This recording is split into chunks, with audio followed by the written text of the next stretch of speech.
Les chiffres officiels, ils sont repassés en dessous des 2 € le litre en moyenne dans toute la France. Pourtant, les professionnels sont toujours vent debout malgré les mesures annoncées par le gouvernement. Aujourd'hui, ils organisaient de nombreux blocages ou barrages filtrants en Normandie, dans le Nord, en Bretagne, près de Marseille, en Corse ou encore au sud de Lyon.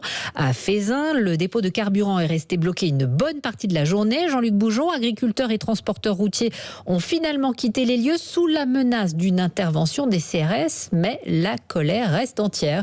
Oui, effectivement, il n'a pas été facile de convaincre tout le monde de lever le blocus tout à l'heure à 16h. Beaucoup voulaient rester là, voulaient continuer de bloquer l'accès au principal dépôt de carburant de l'agglomération.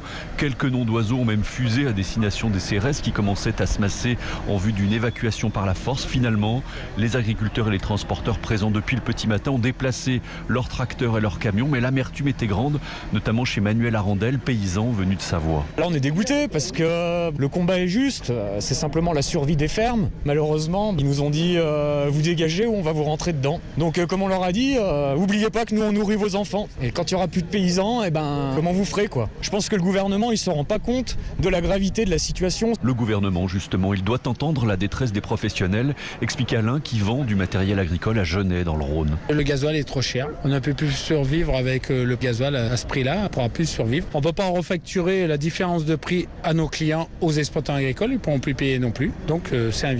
Vu la situation, on n'en restera pas là. Il y aura d'autres actions, ont promis certains agriculteurs et transporteurs partis avec l'impression de ne pas avoir été écoutés.